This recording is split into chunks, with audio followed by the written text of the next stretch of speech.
tiap kali ketemuan sama orang baru, kenalan dan aku kenalan jurusan aku kriminologi gitu ya.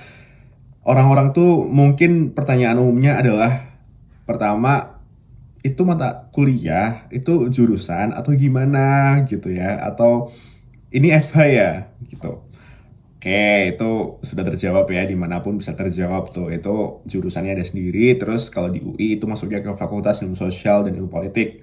Terus yang kedua, pertanyaannya biasanya kenapa ngambil jurusan itu, kok bisa tahu gitu ya, bisa ngide gitu ngambil dan kepengen jurusan itu gitu. Nah, ini aku bagi dua nih. Yang pertama, sebelum aku masuk ke kriminologi dan setelah aku mendalami gitu ya apa yang terjadi di sana gitu, terutama di kriminologi UI.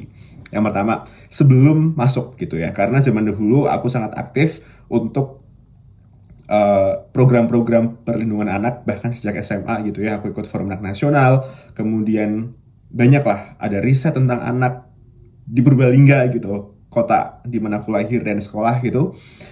Akhirnya membawa aku untuk mencari jurusan kuliah yang sebetulnya bisa memfasilitasi untuk itu. Terus ternyata di kriminologi aku betul-betul baca course structure, kurikulum gitu ya. Zaman itu aku bisa mengaksesnya lewat website, still sampai sekarang juga masih ada gitu ya. Itu ada mata kuliah namanya perlindungan anak, dan pilar dari kriminologi itu salah satunya memang perlindungan perempuan dan anak. Jadi aku mikir ini akan bisa menjadi jurusan yang memfasilitasi aku untuk belajar lebih tentang bagaimana mendesain upaya pelindungan anak yang efektif dan efisien gitu ya di konteks Indonesia kayak gitu secara umum. Tapi aku pengen sih waktu itu kayak someday aku pengen balik ke Purbalingga gitu ya, untuk mikirin gimana strategi perlindungan anak yang terbaik untuk anak-anak di Purbalingga supaya dijauhkan dari upaya untuk memonetisasi mereka karena belum matang usianya, atau malah pertama usianya belum memadai gitu ya, belum cukup umur, belum dewasa. Aduh, ngomong dewasanya susah. Tapi intinya belum 17 tahun tapi udah kerja zaman dahulu gitu. Di Purbalingga aku nggak pengen itu terus terjadi gitu. Aku zaman dulu belum paham tentang pelecehan seksual, terus terhadap anak gitu ya, memprostitusikan anak kayak gitu. Itu zaman dulu aku belum tahu lah isu-isu yang berkembang dengan sangat luas itu. Tapi yang aku pikirkan adalah di Purbalingga waktu itu ada isu bahwa anak Purbalingga itu dipekerjakan di uh, plasma pabrik rambut zaman dahulu, itu zaman dahulu kala. Kayak akhirnya mendrive aku dan tim zaman SMA dulu bikin riset tentang itu, dibimbing sama guru. Terus akhirnya itu ternyata bisa memberi aku untuk ikut forum anak nasional dan lain sebagainya. Akhirnya aku senang sama isu itu. Oke, itu simple. Nah, ketika udah masuk, ternyata ini lebih daripada yang aku bayangkan gitu. Banyaklah alasannya yang sebenarnya bisa aku jelaskan gitu. Kenapa aku pada akhirnya sangat passionate untuk mempelajari ilmu ini gitu ya, ilmu tentang kejahatan ini gitu, si kriminologi. Mungkin ada 4 kali ya yang aku pikirin gitu, paling enggak. Yang pertama, aku ngerasa bahwa aku bisa berkontribusi banyak karena pelanggaran kejahatan tuh ada di mana-mana di segala sektor lini gitu ya. Itu butuh orang yang bisa memahami dinamika sosial yang berhubungan dengan kejahatan dan bagaimana mencegahnya.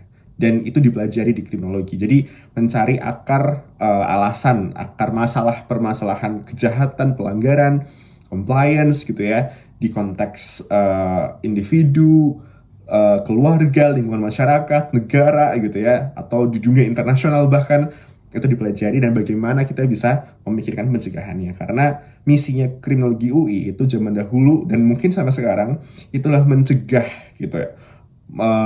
Preventing crimes through social justice kayak gitu. Jadi memang tujuan ada Departemen Kriminologi UI zaman dahulu yang aku tahu dan sekarang pasti masih relevan lah aku pikir gitu ya. Itu adalah mencegah kejahatan dan menggunakan social justice perspektif untuk melakukannya. Terus yang kedua, aku ngerasa bahwa aku bisa menjadi orang yang sangat kritis gitu, karena di kriminologi itu yang diajarkan itu adalah bagaimana kita bisa berpikir dengan baik kayak gitu. Jadi aku ngerasa bahwa dengan belajar di kelas itu oke lah aku membaca bahan ajar sebelum masuk ke kelas, basic gitu sebenarnya, kayak bertanya. Tapi yang sebenarnya diajarkan secara hari-hari gitu ya untuk kuliah di kriminologi UI, dan ini aku bisa klaim dosen-dosen saat itu mempunyai standar yang sebenarnya sama gitu di semua kelas. Mereka itu mengajarkan kami bagaimana cara untuk berpikir, dan menurut aku itu works sampai saat ini. Jadi structuring masalah, kemudian bagaimana kita bisa menarik kesimpulan, oh ternyata sepertinya dugaannya dan trennya kejahatan terjadi karena ini untuk mikirin penanggulangannya, mitigasinya, pencegahannya, preemptifnya kayak gimana, itu dikasih framework yang sangat clear menurut aku. Jadi itu bisa men-challenge established system status quo yang kita nggak, aku sih ngerasanya aku dituntut untuk skeptis terhadap banyak hal gitu. Jadi nggak langsung percaya. Aku harus study the issue dulu, problems dulu, baru bisa mengatakan yes or no kayak gitu. Terus baru bisa berpendapat kalau misalnya aku yakin bahwa ini benar kayak gitu ya. Kalau misalnya enggak, karena mungkin ini bisa menjadi masalah baru. That's the thing, cara berpikir yang aku rasa itu bermanfaat untuk aku, dan itu yang pada akhirnya melit aku ke career path yang sebenarnya aku rasa sangat berbeda gitu dari banyak orang yang aku kenal sebelumnya kayak gitu, karena aku ngerasanya bahwa belajar di kriminologi itu aku mendapatkan banyak perspektif, karena ini juga alasan yang ketiga gitu ya, ini ilmu yang interdisipliner gitu.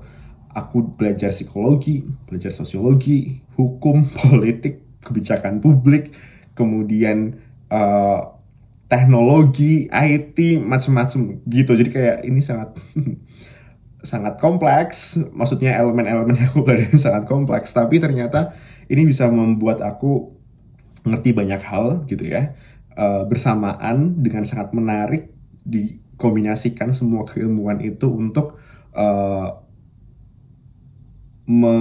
mempelajari mengapa kejahatan terjadi, mengapa ada pelaku, alasan dibaliknya apa gitu, korbannya perspektifnya gimana, kita harus paham gitu ya, terus reaksi sosial dari masyarakatnya tuh gimana kayak gitu. Itu empat hal yang sebenarnya dipelajarin juga sama kriminolog-kriminolog di seluruh dunia mungkin ya, tapi in particular di kriminologi UI. Terus mungkin yang keempat ada hubungannya sama diverse career path. Itu yang tadi ada hubungannya sama yang kedua gitu ya. Aku bilang bahwa ini aku diajarin cara berpikir kritis gitu ya. Terus kemudian aku juga belajar ilmu yang banyak. Nah, ini yang membuat aku kayak ngerasa punya career path yang career opportunities yang sebenarnya beragam. Tapi it depends on how we react to the opportunity juga sih sebenarnya. Jadi aku juga ngerasa mendapatkan career path yang unik dari kriminologi background gitu, karena aku ngelihat bahwa banyak hal gitu yang sebenarnya kalau aku belajar kriminologi, aku bisa menjual ilmuku ini ke banyak orang karena ilmunya seksi gitu, bisa dipakai sama siapa aja. Dan waktu itu aku ngerasa bahwa satu sektor yang menjanjikan itu adalah sektor di keuangan, bisnis gitu ya. Makanya ketika di Krim, aku ngambil summer course di NUS, zaman itu aku ngambilnya entrepreneurship gitu. Enggak yang berhubungan sama kriminologi, enggak gitu. Tapi gimana sih ilmu ini dipakai di dunia bisnis kayak gitu. Terus ketika aku mengambil opportunity karir pertama aku intern gitu ya, aku ngambilnya di Grab, di perusahaan teknologi gitu. Itu berdasarkan juga uh, saran dari dosen pembimbing aku, oh sekarang trennya lagi kesini nih industrinya gitu. Kalau misalnya kamu bisa ke sana, aku yakin kamu bisa mendapatkan sesuatu yang berbeda experience-nya, dan apa yang akan kamu offer ke industri nanti after lulus akan berbeda juga. Dan ternyata benar, setelah masuk ke Grab, aku lebih ngerti bisnis, how business works itu gimana, mengkombinasikan keilmuan yang aku di kriminologi, kemudian bagaimana dengan uh, apa ya, kegiatan bisnis sehari-hari berjalan, apa yang bisa kontribusikan. Nah, habis itu aku masuk untuk cari kerjaan pertamanya aku di business consultancy.